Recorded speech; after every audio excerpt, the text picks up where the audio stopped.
Hey, good morning. Scott Luton, Greg White with you here, Supply Chain Now. Welcome to today's live stream. Hey, Greg, we're really excited about this, but first off, how are you doing? I'm doing very well, thank you. Yeah? Today is my Instagram takeover day, whatever that is. So I'm filming everything. So whatever goes up on our Instagram channel, Yes? you could be in it as well. So congratulations. No, Well, great. I'm always looking forward to this. We get to talk about big brainy topics whenever we talk to Mark. So I'm excited. yes, I'm certainly punching over my weight class.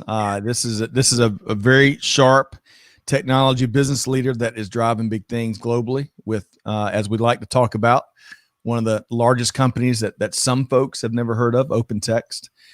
We really enjoyed a great podcast episode. We took a deep dive into kind of Mark's background. He was such a gamer. He played with our he went along with our lightning round. We're going to do a little bit of that here today. We're going to pose some questions to our audience, and we're really excited about this conversation, aren't we, Greg? We are, and I think around 1 million people probably know who OpenText is, or around 1 million more, right? So depending on who has tuned in before, during, and after our last session. So Yes. let's see if we can add another 1 million here. I'm with you. Well, before we do, let's two things. We're going to say hello to a few folks that are already, man, we were worried because They this were was a little waiting. bit earlier. Right? I know. We're going to call you out for being a part and bringing it as always. So, but if you enjoy today's episode, be sure to find us and subscribe wherever you get your podcast from. And of course, send us some feedback. We've got that new tool on our website that allows you to share what's on your mind. Take advantage of that. We might touch on that at the end of today's live stream. And subscribe so you don't miss a single conversation like that today. All right, so let's say hello to a few folks that are here, part of the stream. Sylvia Judy is with us once again, a supply chain leader, entrepreneur extraordinaire, jam manufacturer, right, in Charleston, South Carolina. That's is that right, Greg? She is maintaining the jam supply chain, jam. Love it. Khaled from Egypt via YouTube. Hey, Khaled, how are you doing? Great to see you there. Finally, we're on early enough, right? That people in Africa and the Middle East, not all of them are in bed yet, right? So, That's or right. At least there's some of them are probably even still at work. So that's awesome. We're working on our earlier AM programming for sure. Cynthia, hey, good morning via LinkedIn. Syed via LinkedIn as well. Hello, good morning. Francois, one of the last live streams we had at Francois, he really brought it. Yep. A ton of perspective. So we're expecting, you set a high bar, Francois. We're expecting you to meet that here today once again. Kayla via LinkedIn, great to have you here, Kayla Russell. All right, it's not a live stream without David, right? Right. Yeah, and I expect, David, that you need to be reaching out to Nerfad and waking him up and making sure he joins us so you two can banter. Right. Barbara Wade. Good morning, Barbara, via LinkedIn. Hey. Great to have you here. Waleed via LinkedIn as well. Great to have you. Daria. Man, Daria has really been bringing it. Great to have you here again. I think he's a fellow Metro Atlantean as well. Is that right? Greg. I recall that. I think Francois is as well, correct? Yep. I think he was in Norcross or Lawrenceville, something like that. Yep. Pratik, great to have you again via LinkedIn. I think he was an active member of the procurement focused live stream we had a week or so ago with the great folks over at Omnia Partners. And one of our favorites, Jenny Froome, COO at SAPIX. They've got a great event coming up in November. She's doing some wonderful things on throughout Africa and beyond in that supply chain community. And great to have you there. Yeah, always. Sylvia says I should start a go-to commercial. I think so. Seriously, we can. It's not that tough of a drive from Charleston to Atlanta. We've done it, so we can verify. Absolutely.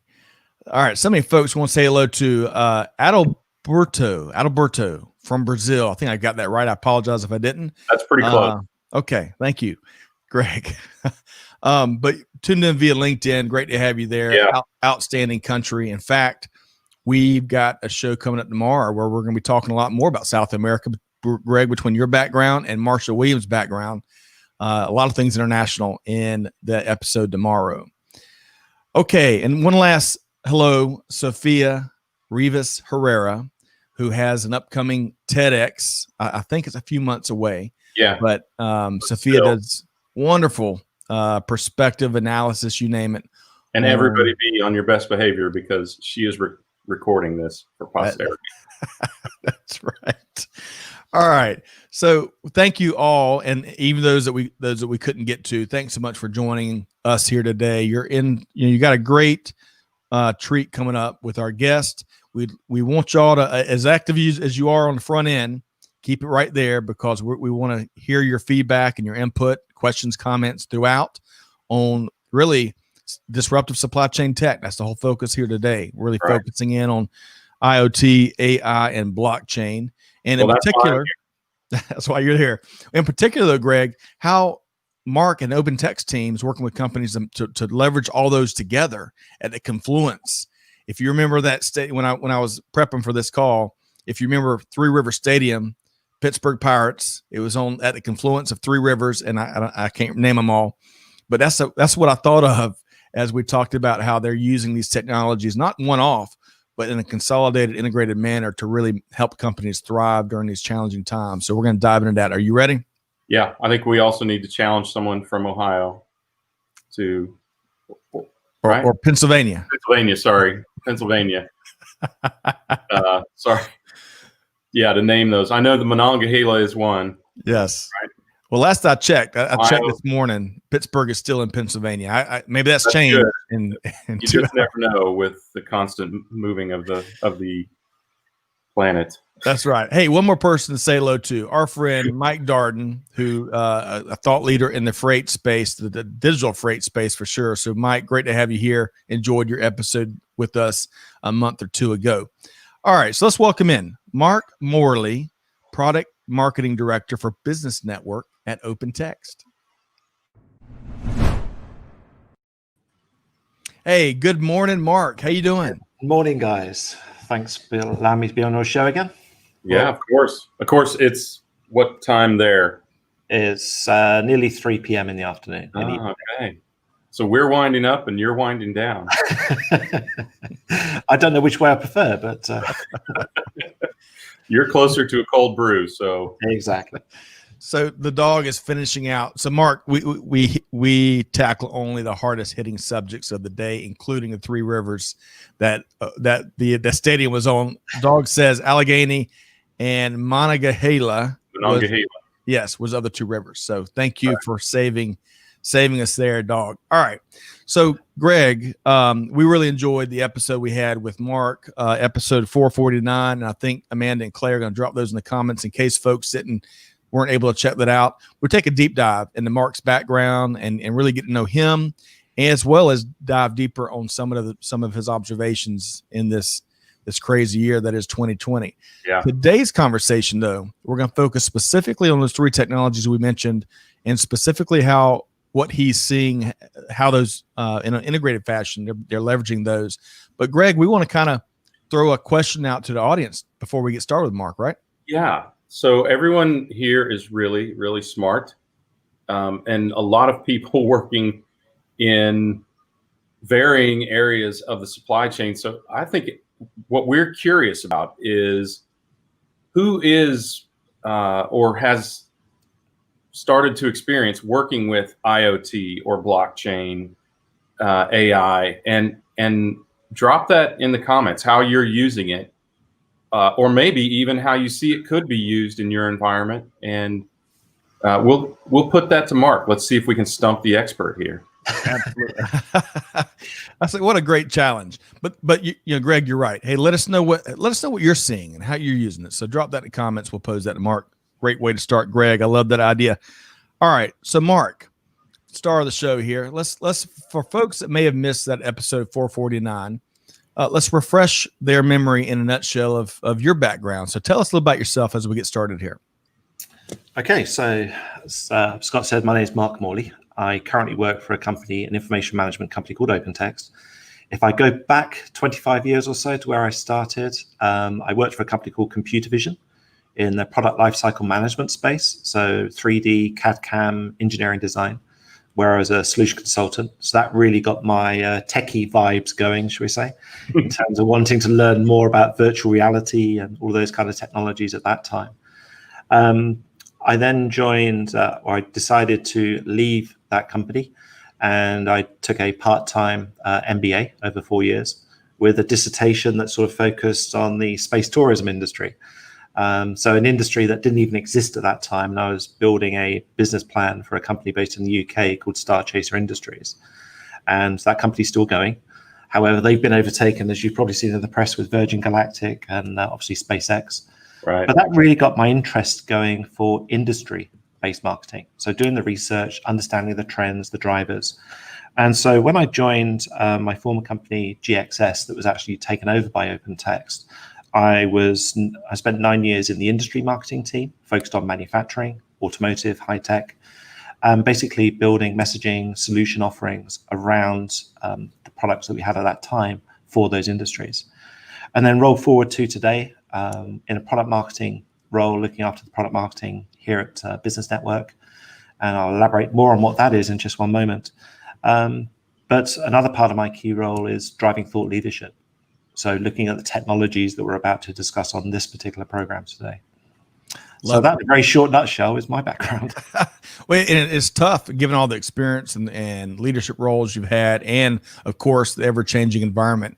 It's tough to put anything in a 2-minute time frame these days. But that's why I love how we've got today's conversation really focused on these 3 particular technologies and what you're seeing. But before we get there, let's have a little fun, Mark. You've been such a gamer earlier. And to our audience, hey, y'all answer these questions as Mark does. We're going to put him through the lightning round, Greg. Are you ready? I'm ready. I don't know if he is, but I'm ready. So quick question and answer, right? What we're after, kind of get a little bit of your personality out there, Mark. And again, audience, y'all answer these questions too. So first question, favorite all-time food? Indian food. Do you have a favorite restaurant, Indian restaurant?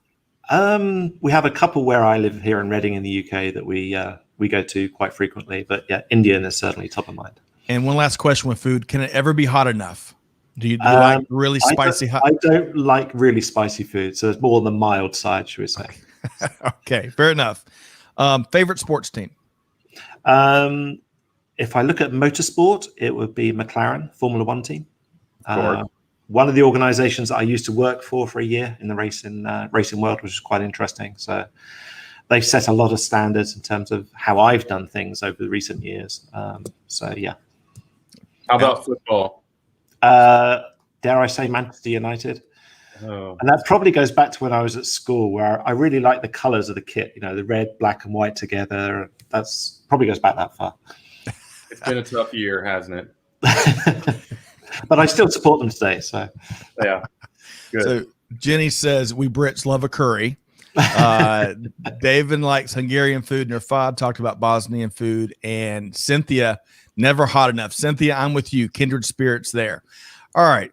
So we talked automotive. We talked football, the real football. Favorite thing to do on a really pretty weekend morning? It would be going out.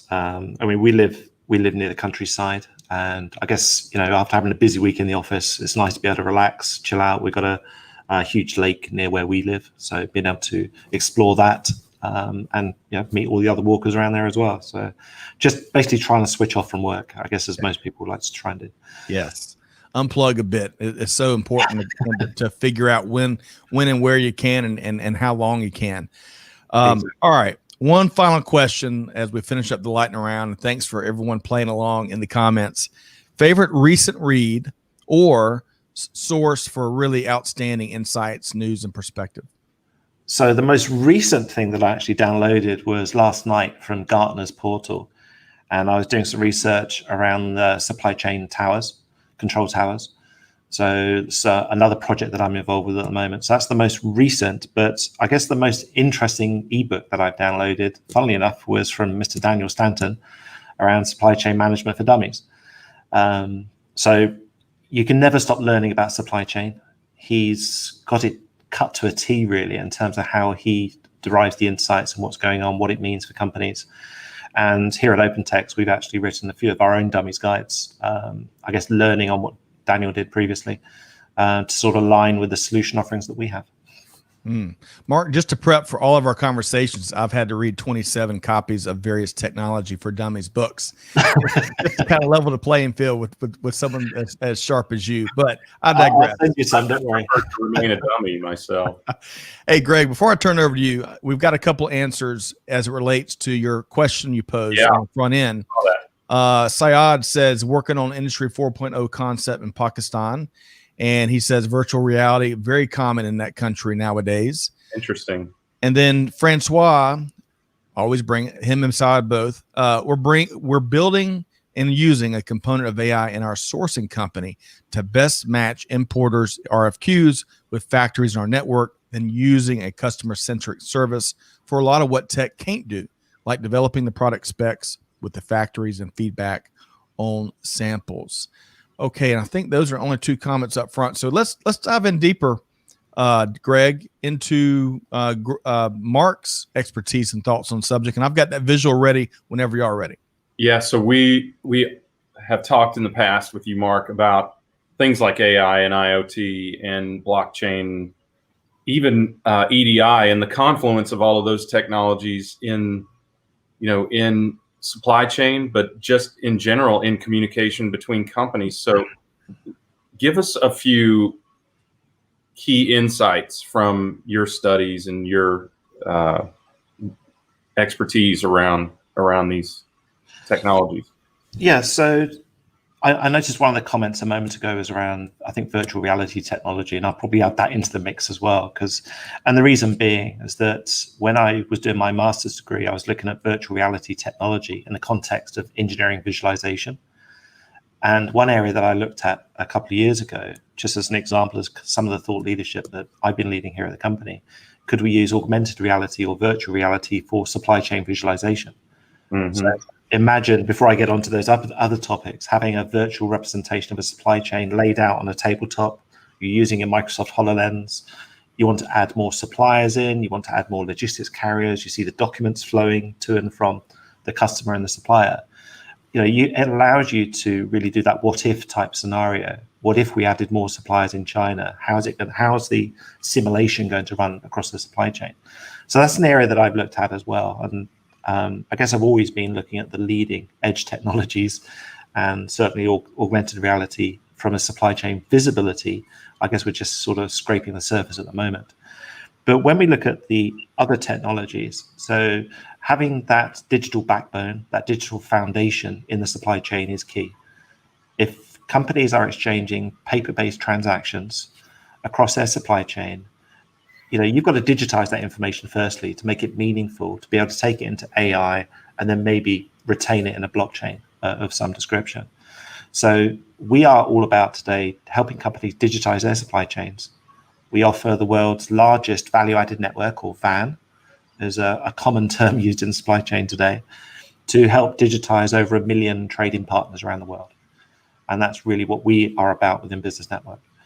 So providing that digital foundation is key.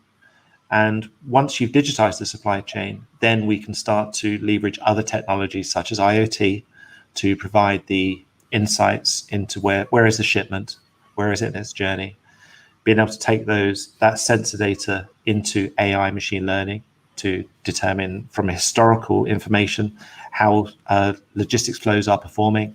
Is there a way to optimize the supply chain? And then finally, everyone's been talking about blockchain.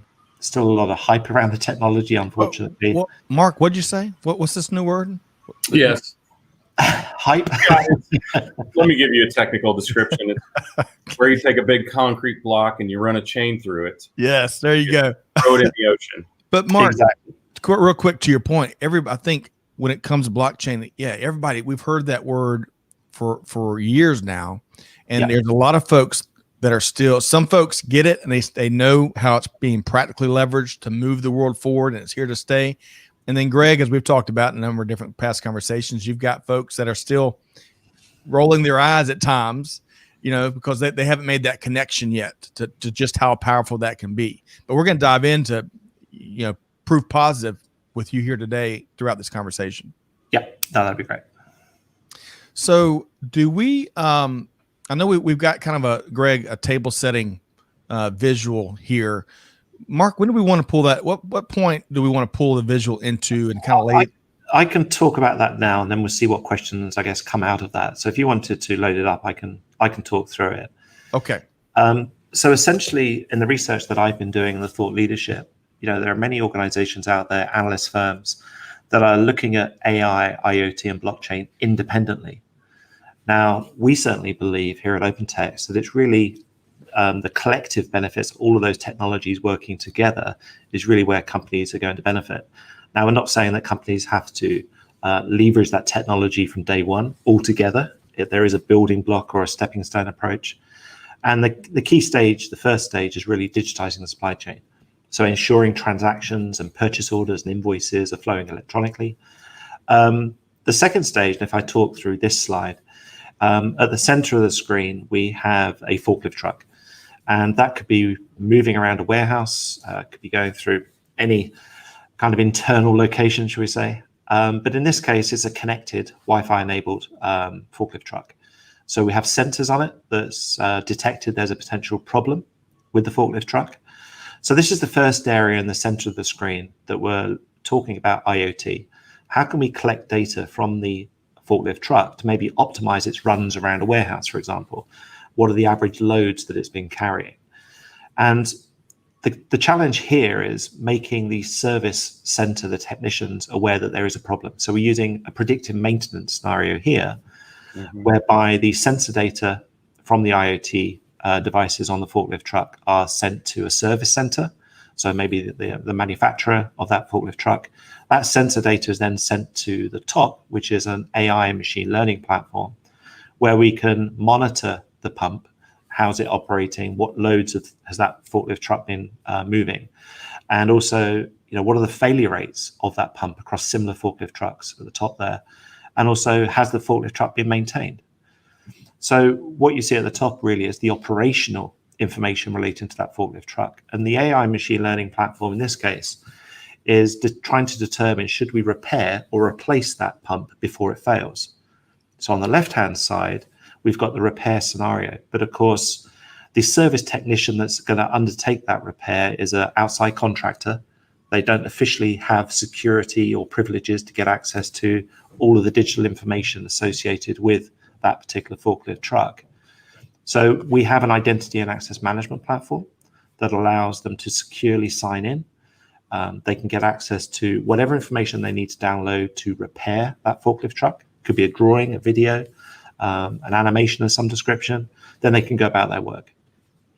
On the other side of the coin, if AI or machine learning platform decides, well, actually, based on historical failures, we think you should replace that pump. So on the right-hand side, our trading grid network, which is the name of our VAN, our value-added network, is used to order the spare part. That spare part is then delivered from the supplier to the service center or to the warehouse where that forklift truck can be repaired. The final piece of the jigsaw is really blockchain at the bottom there, which is being used to manage the maintenance record of that forklift truck. So what was the maintenance schedule number? Who actually accessed the service technician? Who actually accessed that information from the content management platform? What was the purchase order that may have been raised as well? So if we can pause right there for a second, Mark, because we're getting comments. And Greg, I want you to weigh in here. How important, locking that information in. We're talking about equipment running through facilities, human interaction. You got safety considerations. Greg, speak to just how important it is to lock that information in so that the community can see it. Yeah, I think if you, as Mark has described this, he's essentially answered the question that I wanted to ask, which is, what is the respective superpower of each of these technologies? And if you think about it, with IoT, that superpower is to monitor and communicate virtually, electronically, things that need to be communicated. Is this dumpster, something as simple as, is this dumpster full? Is a part on this forklift failing? And communicate that up. And then what AI does is it takes that data, takes that information, and it translates it into something. For instance, Is it failing? Yes. Is it at the point of failing where we need to replace it or repair it? Or can we let it fail for a little bit longer without risk? Because AI can learn how long a device can be out of tolerance, out of optimal performance until it actually does fail. So it's not only recognizing that it's failing, but it's also recognizing the real risk or the real level of that failure, so we know how long we have to repair that. And then the transaction, the tracking and tracing of all of that, it becomes really important, because who analyzed the data besides AI? Who made the order? Who did we make the order to? Can we verify that the part is legitimate? All of those are blockchain tasks. Was the handoff made from one carrier to another, from the ship to the truck to the train to the final mile or whatever? Who did it? How was it done? Is it still the same part? We talk a lot about provenance and that sort of thing. If it's a Caterpillar forklift, did we get a Caterpillar? We ordered a Caterpillar part. Did we get a Caterpillar part? Those kind of things can all be verified. So that tracking and tracing is the superpower of blockchain. Love it. Hey, excellent, quick, and to the point analysis, as always, by Greg. Mark, I've got a question I want to pose to you, and then I've got a relevant, a couple comments around trucking as this might apply to trucking I want to pose to you. But first question comes from Aaron, and Nerfad had posed a question and then realized you'd answer. So Nerfad, appreciate that. Aaron says, hey, is the blockchain the file and secretary for data, Mark? Yeah, it is essentially, from a provenance point of view, certainly.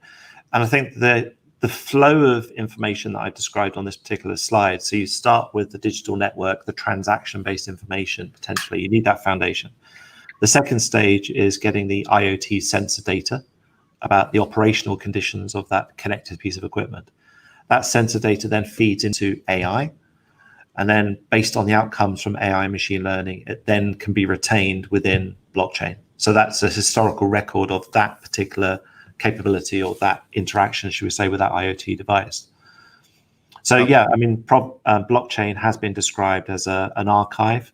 The key difference, of course, or a database, the key difference between a database and a blockchain is that you can modify data in a database. You can't modify data at the moment within a blockchain, maybe sometime in the future.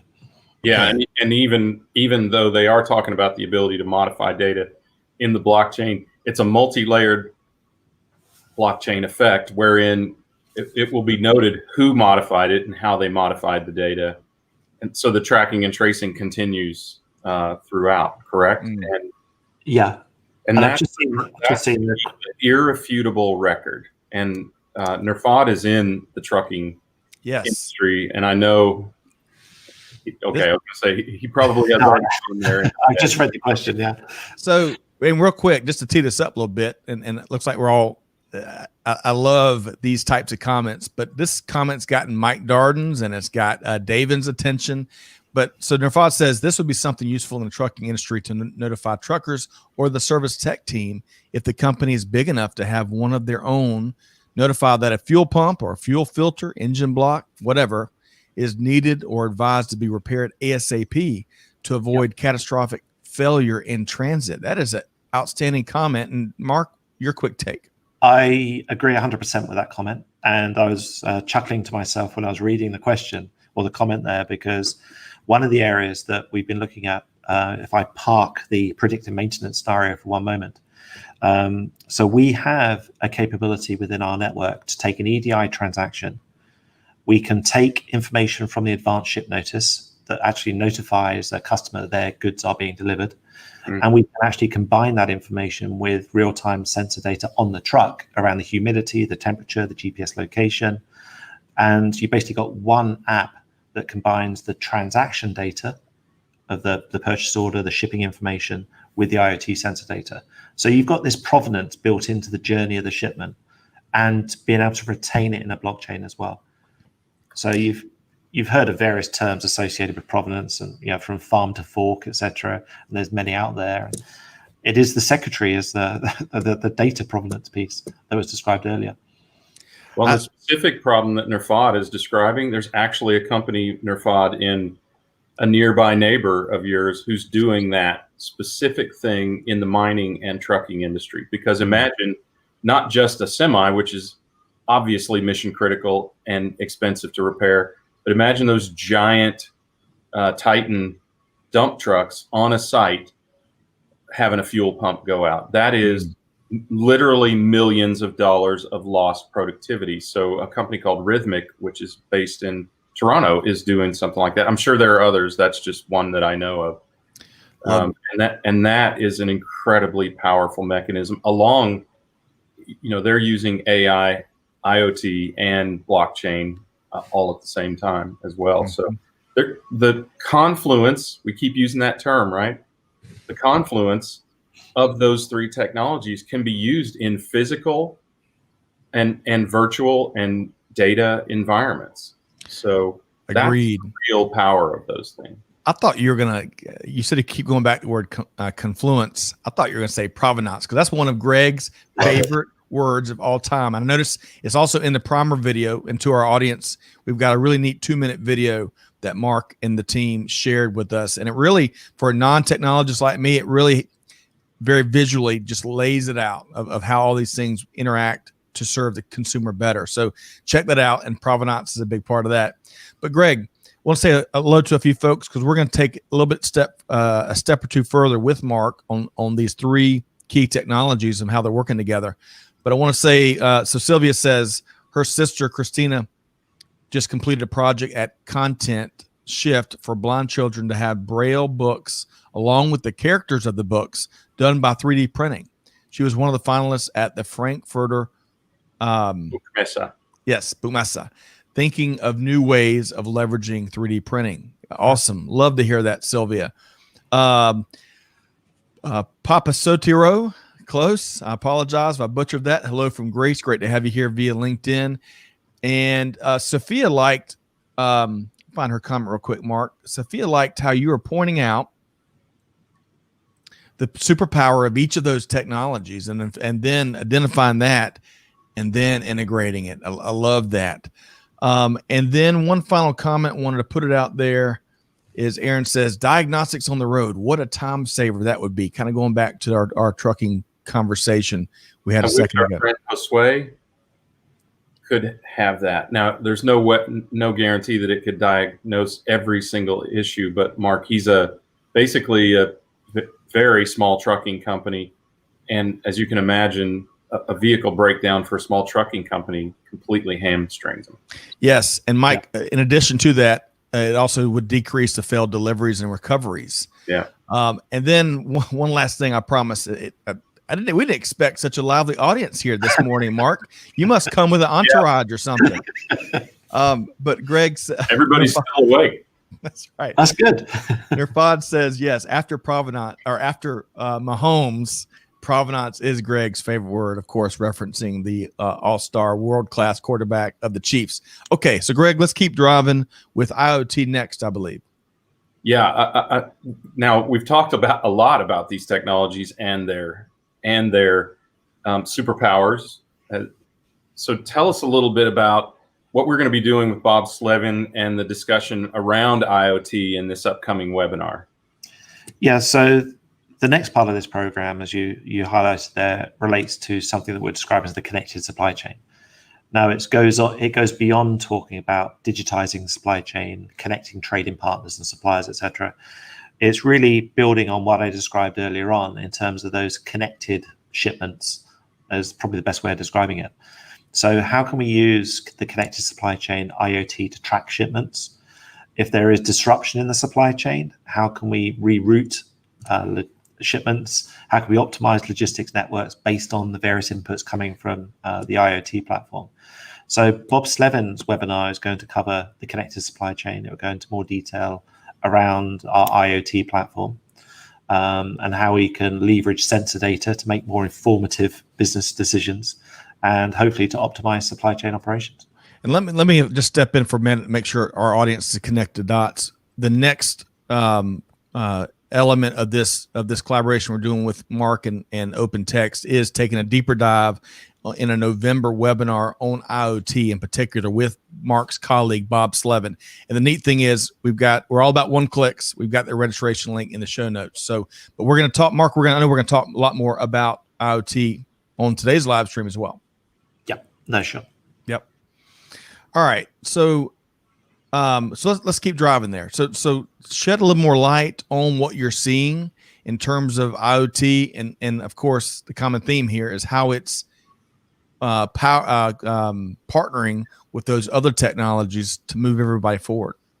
Yeah, I think the challenge for many companies today is knowing where to start. As I said, digitizing that supply chain should be fundamental, because if you have got those paper-based ASNs, advanced ship notices, how do you sort of align that or aggregate that type of information with IoT sensor data? You can't sort of jump the curve, so to speak, and try and get fully advanced IoT if the rest of the supply chain is still catching up from a digitization perspective. Right. But one of the sort of the key areas that we're focusing on for IoT is first and foremost making sure you have a secure IoT environment, because there's lots of horror stories out there about third parties hacking into connected devices, getting onto the enterprise network, maybe downloading production information from a factory, for example. So we get around that problem by assigning an identity to a connected device. So making sure that whoever wants to get access to that information, they've got the right permission, the right credentials to be able to do so.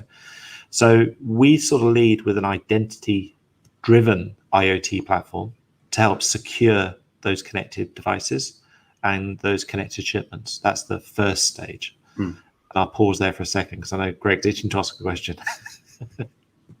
I am. I have so many questions. Let me start with first. I want to reiterate a point that you've made a number of times, and that is that digitization is an important enabler for this, right? I'm curious, just from a very tactical standpoint, let's say you do have a paper-based methodology today. Is there a way to take those paper-based documents and translate them into data in action in the field and then enable some of this? Yeah, we have an ability to convert those paper-based documents or transactions into EDI transactions that move across our network. We're pushing about 26 billion transactions across our network on an annual basis. So, it's just a huge number. So driving lots of the world's sort of global supply chain. So digitization is first and foremost. We have the ability, if we wanted to scan in a piece of paper remotely, to take that information using OCR, optical character recognition, and be able to convert even that information into an EDI transaction as well, if we needed to. So if it's in paper format, yes, we can digitize it no matter what the format is or where it's going to be going. And okay, and that leads me to this question, because I see it a lot in the comment thread here, and that is, we've built an elephant here, right? IoT, blockchain, digitization, AI, and 1,000 ways to apply it, right? So how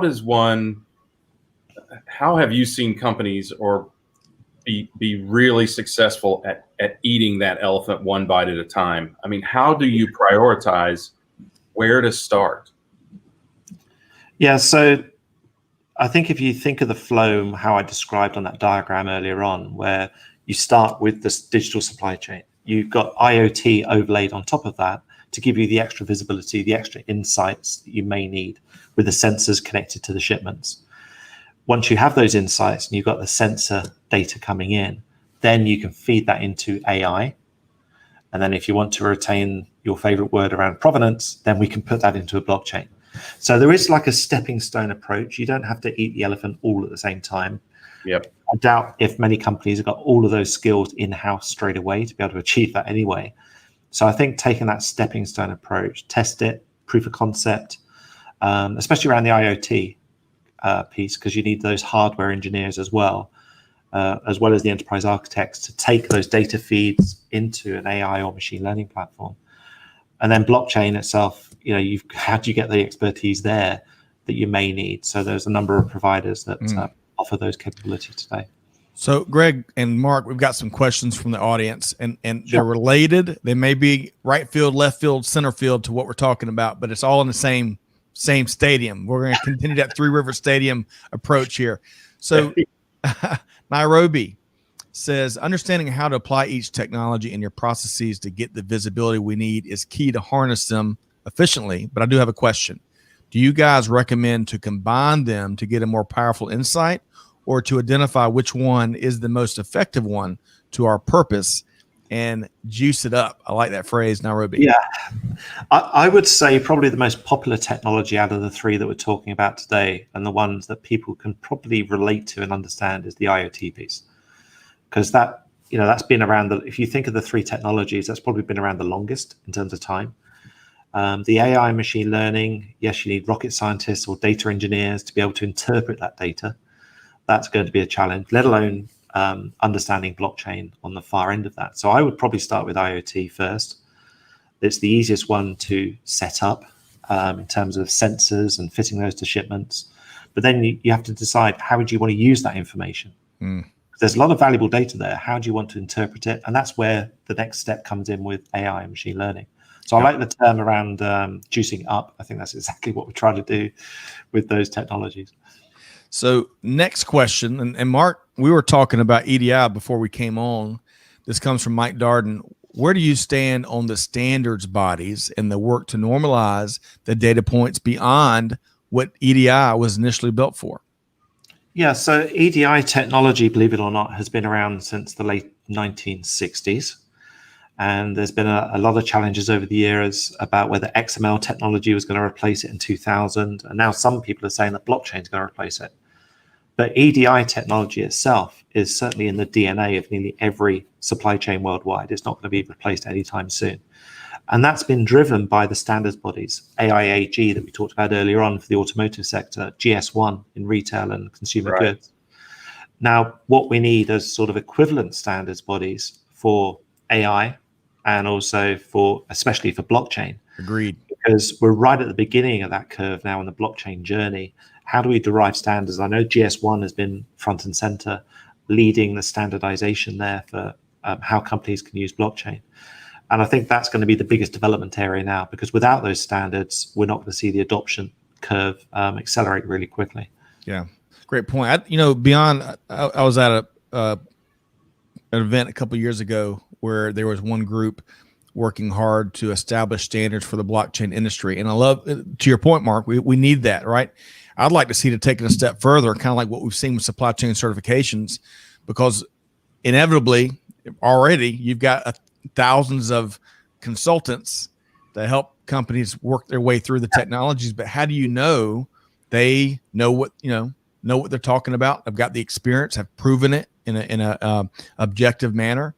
So I'm looking forward to seeing how this whole industry 4.0, the standards and the education and the whole community, how it matures in short order in the months ahead. And I think the other thing I wanted to add to that just very quickly, now that you raised that point, I think all of these new technologies, whether it's AI, IoT, blockchain, augmented reality, we're talking about potentially getting the next generation of supply chain leaders interested in supply chain.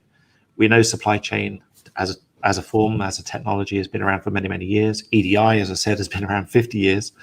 So these new technologies are really helping to drive interest in wanting careers in the supply chain space. How can we do things differently with this kind of technology? Yep. And Mike Darden references one of the groups that's working on standards, BITA, B-I-T-A. I can't remember, blockchain, something or other, but I know they're one of the groups. Transport Alliance, I think. Yes, I think that's right. All right. One last question, Aaron and Greg. Sorry, the audience is coming in. Questions, comments. It's like a rodeo. There's a ton of great questions and points here. Yes. So Greg, feel free to. My eyes are trying to keep up with it. It's like a one-armed bandit. They're rolling. So Mark, Aaron says, "Hey, dumb question. Is what you're talking about kind of like a CRM and TMS? Going back to your earlier point about having systems be connected and whatnot." Yeah, I think it's complementary technology. And if you take the use case for TMS, just very briefly, if you have sensor data coming from a truck, you want to optimize the routes, you want to look at the weather conditions, all of this is information that can be fed into an AI machine learning platform and then taken into a transport management system to re-optimize or reroute shipments. So you've got all of this data flowing in. So I see it as an overlay to, should we say, the traditional systems, the CRM, TMS, WMS, call it what you will, to sort of accelerate the interest in those types of solutions even further. Yep. Well put. All right, Greg. Yeah, well, I'm just looking at Anders Armont from Malmo, Sweden, mentioned that is a great analysis. Oh, sorry. One of the things that he said was just to get some of the diagnoses will be enough, right? And I think that's a great place to start, is just, and you talked about this earlier, Mark, just to understand what's happening will be sufficient, right? To understand that something is happening is a great start. And, to Nairobi's point earlier, I think one of the things you have to do is understand the respective strengths, so superpowers of those respective hammers, and understand what your biggest problem is. What is the problem that impacts your business the most heavily right now? And then understand the superpowers of the technologies that can employ that, right? It could be that IoT is the right thing, especially if physical, and we know so often physical failure is a problem depending on your industry. But if you are in retail and trying to deploy these technologies, that could be a totally different issue. If I think, I can't remember who it was, said that there are some issues with handoffs in supply chain. If that's an issue for you, then perhaps blockchain is the place to start. Yep. Right. Yeah. If you don't have that accountability, or you can't verify provenance, then it's also Chris Barnes' favorite word, by the way. I think many companies are taking certainly an arm's length approach to blockchain. They want to understand how do you monetize it? How do you get a return on your investment, so to speak? And I think people are still trying to get their heads around that. Everyone knows the use cases of tracking tuna and fish and perishable goods, and supply chain track and trace is that number one use case. And if I come back to that report I downloaded from Gartner around supply chain control towers, what I'm looking at from a thought leadership perspective now is how do we extend that control tower concept to include IoT data and also data that may be flowing within the enterprise as well to those TMS systems, warehouse management systems. It's almost like an ecosystem control tower now rather than a supply chain specific control tower. Yeah. Yep. All right. So real quick, I want to pose a couple quick comments here. I love this from Sophia.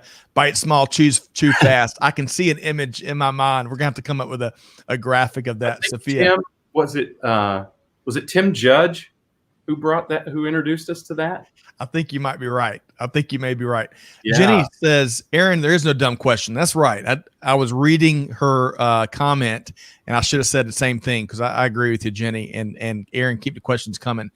And then finally, Nirfad says, and then we'll keep driving, I think it's a learning curve for the end user, just to make sure your tools are easy to use for the end user, because not everyone is a 23-year-old software engineer who can understand and relate to data. Having the programmed and data translated for end user understanding will only prove this tech to be successful. That's really neat. Great point there, ain't it, Greg? User experience. It's all about user experience. Absolutely. Mm-hmm. Yep. All right. And then one last one. And Jenny says, and stop eating elephants.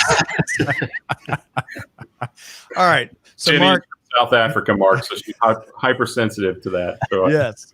I guess I have to choose my my cliches more carefully. Yes. Well, hey, I'd love to take the next couple hours and dive in. Clearly, these topics and your point of view are resonating, expertise resonate with our audience.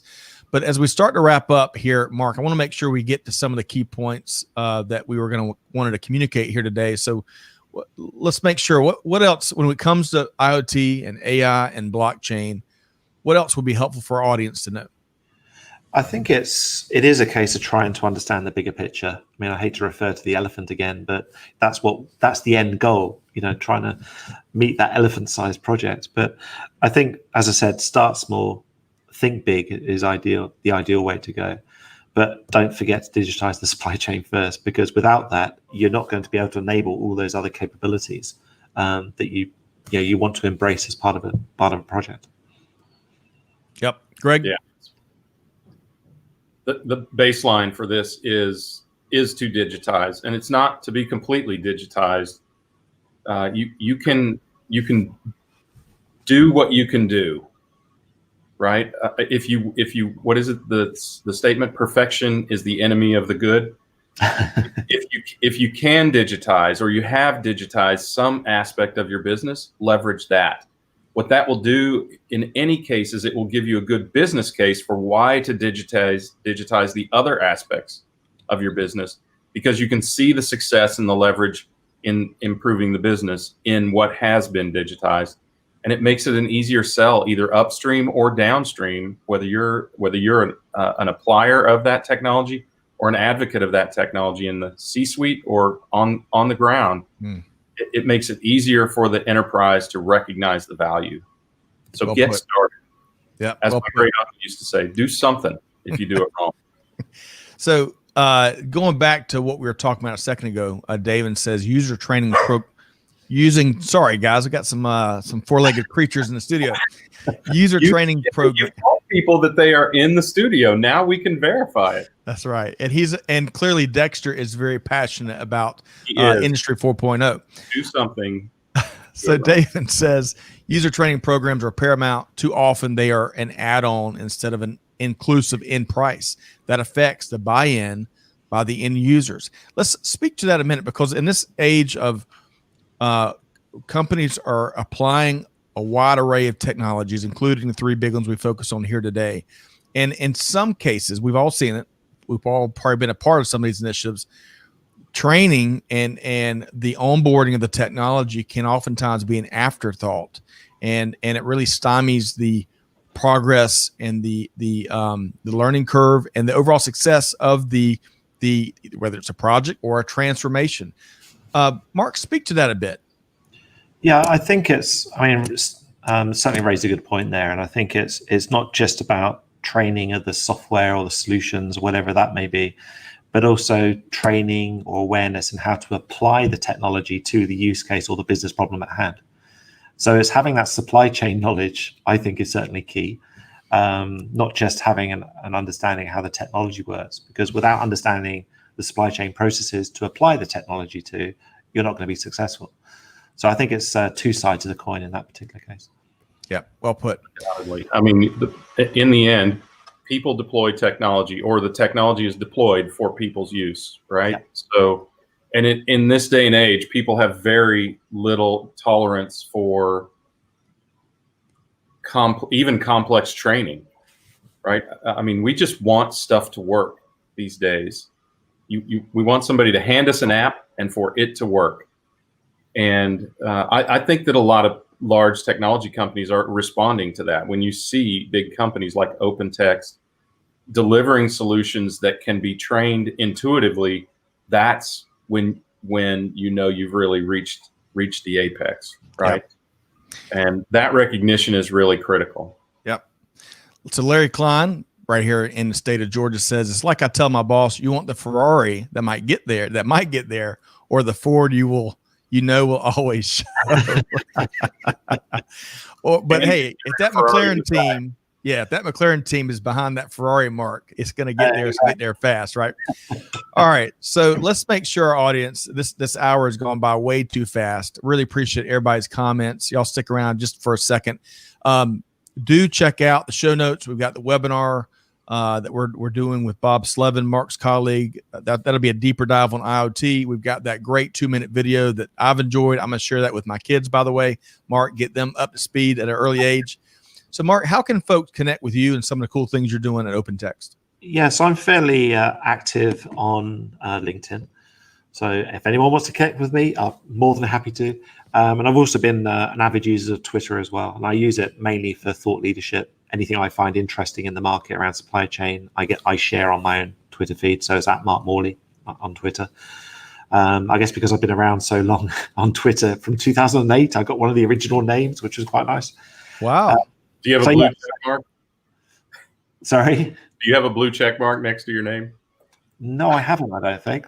Uh, No, But he is the Mark Morley, though, Greg, just so you know. He's got a blue check mark with us.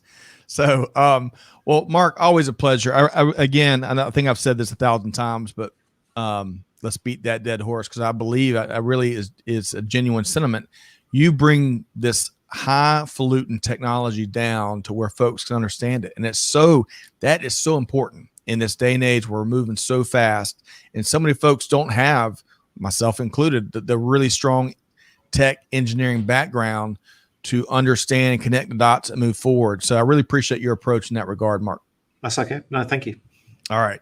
So always a pleasure. Greg, we're going to have to say goodbye to our dear friend, Mark Morley with OpenText. Mark, we look forward to reconnecting with you again soon, and a lot more thought leadership when it comes to this era of incredibly rapid change, especially when it comes to technology. Thanks so much. Great. Yeah. Thanks. Bye-bye. Thanks, Mark. Bye. Greg, where did the time go? I thought we were just asking him about food, and then we're waving him out at a blink. What a topic. Wow, what a series of topics, right? Also, I want to encourage people not to bother Mike or Mark on his walk around the lake near Reading. Let's keep it to LinkedIn, folks. Though I think you need an email to connect to Mark, but we'll filter. Yeah, it's a good point, Greg and Mike. So if you send the note to Amanda@supplychainnow.com, no radio, Amanda@supplychainnow.com, we'll be able to forward that right along to Mark and make sure you connect with him. So we didn't realize that. So good point. Good call out there, Mike. Want to share, Greg, as we wrap. Yep. There was one other comment from Jack, and Jack, welcome to the live stream on LinkedIn. He says, I think the customer satisfaction piece is huge. Agreed. It's not necessarily the in-depth training, but the easy point of contact that you can trust when something goes wrong. That's the difference. That's a good point, Greg. Yeah, undoubtedly. Look, all of these technologies can be used to enable anything, automation or better human performance. So, really all they are is deliverers of knowledge and verification and validation. So how you choose to use all these technologies is completely up to you. And it can be to improve your processes, to verify provenance, or to improve your customer support and customer experience. Yep. Which has been a big term we've been talking about recently as well. Yeah, CX. If that acronym is new to you, check it out, because it is supply chain in so many ways, as I've been learning on my end. Hey, as we wrap up, we want to make sure we call out episode 449 with Mark. One of the things we didn't talk about with Mark specifically today, one of the only things, is how, in this work from home environment, the demands that places on technology, and some of the cool things that Mark and the OpenText team's doing there to help not just help folks work more efficiently, but also more securely, right? It changes the whole paradigm. So check out that episode. We took a deeper dive on that subject and many others, episode 449. I think we dropped it in the comments earlier. All right. So Greg, as we wrap, let's talk about, before we sign off, the one built-in feature we added to our website earlier this week. We're really excited about. We're going to be building a page for it and making it even easier. But Greg, we want to hear from our audience, right? Yeah. Sound off. Literally. There's the ability on our site for you to just record a few minutes of whatever you're thinking about. And hopefully it's supply chain. Or hopefully we keep it clean. So, so if important things like I'm with Aaron Smetak, if important things like printers need better customer experience or user experience, express your frustration, express your ideas, ask a question, share a comment, create a quote, right? Ask for some swag, whatever you want to do, but sound off, because we want to hear from you. That's right. And if we like you enough, we may let the whole community hear from you. Right. And I love how Greg couches it in all good fun, but that's what we're after. We're after the voice of supply chain, whether it's our guests or it's our community, our audience, amplifying that, allowing you to be heard with the important comments, perspective, and insights you have. So check that out. There's a black tab to the right-hand side of our main page. It says on there, we want to hear from you. Click on it. Makes it easy. You can record up to about 5 minutes. We're working on that too, because I can to shorten it. I hope. Well, maybe. You know me, I can't say my name in less than at least 4 minutes. So I'm sure folks in our audience can relate to that. One final comment here from Nerfod. Hey, do you have a page to book you guys for my kids' birthday parties? Greg, maybe that's a new tab to the website. Nerfod, always a pleasure. I appreciate your sense of humor you bring. It's so important to embrace sense of humor in these challenging years. A lot of people brought both sides today. I mean, what I noticed today is it's really amazing how people can switch back and forth from joking around on a topic to very deeply and seriously discussing some really important topics. This is a very talented gang out here. Oh, incredibly talented. And it makes our job very challenging to switch back and forth to the lighthearted sense of humor, to the really insightful expertise on these technology topics. So, but hey, we want our guests on these live streams. You better be on your toes. Yes, and we wouldn't have it any other way. So, that's right. Huge thanks to Mark Morley and the OpenText team for bringing this to our community, right? And allowing them to sound off on these topics that are shaping not just global supply chain, but global business for sure. And Greg, really enjoyed it. Great conversation with you. Looking forward to the webinar IoT. Y'all check that out. We got the link, one-click link, and Jenny Froome says she loves one as easy as making it one click. So check that out. Join us for that as we take a deep dive into IoT. And folks, we're going to sign off as we always do. Very genuinely, hey, do good, give forward, and be the change that's needed. And with that said, we see you next time here on Supply Chain Now. Thanks, everybody.